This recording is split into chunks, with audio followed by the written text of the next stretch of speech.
छी अचरा पसार। बोला बोला छठी मैया की। रोजे रोजे महागै छ हमारा पढ़ै छ सासु हमर गाय। रोजे रोजे महागै छ हमारा पढ़ै छ सासु हमर गाय। दधे एगो बेटा है छठी माय मांगै छी अचरा पसार। दधे एगो बेटा है छठी माय मांगै छी अचरा पसार।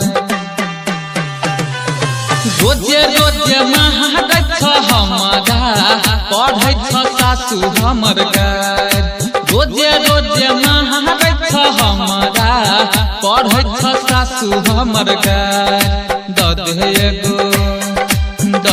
एगो बेटा है छठी माय मांगै छी अचरा पसार। दधे एगो बेटा है छठी माय मांगै छी अचरा पसार। अभी आप सुन रहे हैं मदना से विराट म्यूजिक की शानदार प्रस्तुति। मांगै छी अचरा पसार। मांगै छी अचरा पसार।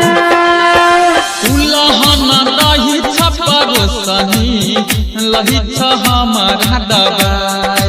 उलहन दही छ परोसनी लही छ हमारा दबाई। छोटे छोटे बात है छठी मैया दै छ हमारा रोआई। छोटे छोटे बात है छठी मैया दै छ हमारा रोआई। रोजे रोजे महागै छ हमारा पढ़ै छ सासु हमर गाय।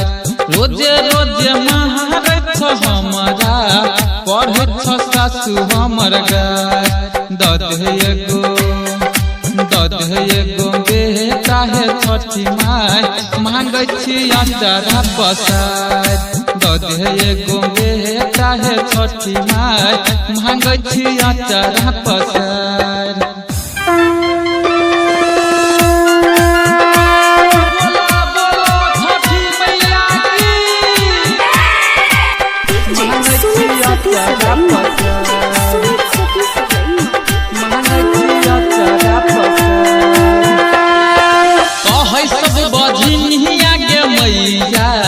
दही न गोदी फुलाई कहे सब बझिनिया के मैया दही न गोदी फुलाई। तोरा में छो सकती के मैया दही न सबके बताई। दधे एगो बेटा के छठी मैया मांगै छी अचरा पसार।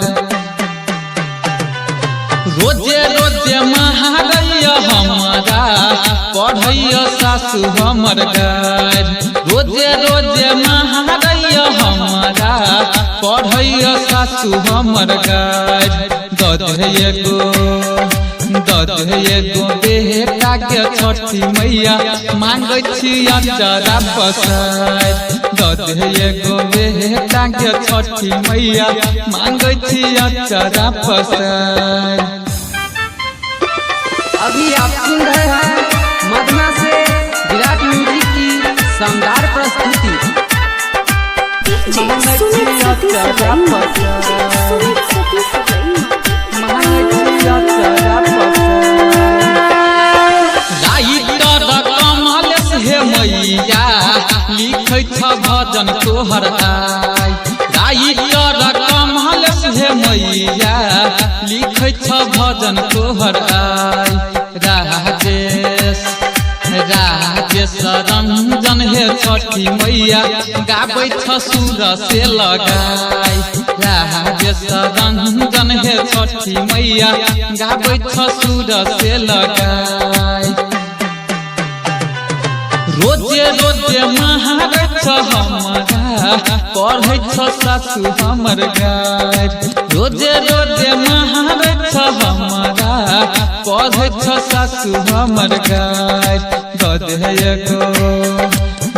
है एगो बेटा है छठी माय मांगै छी अचारा पसार दद है एगो बेटा है छठी माय मांगै छी अचारा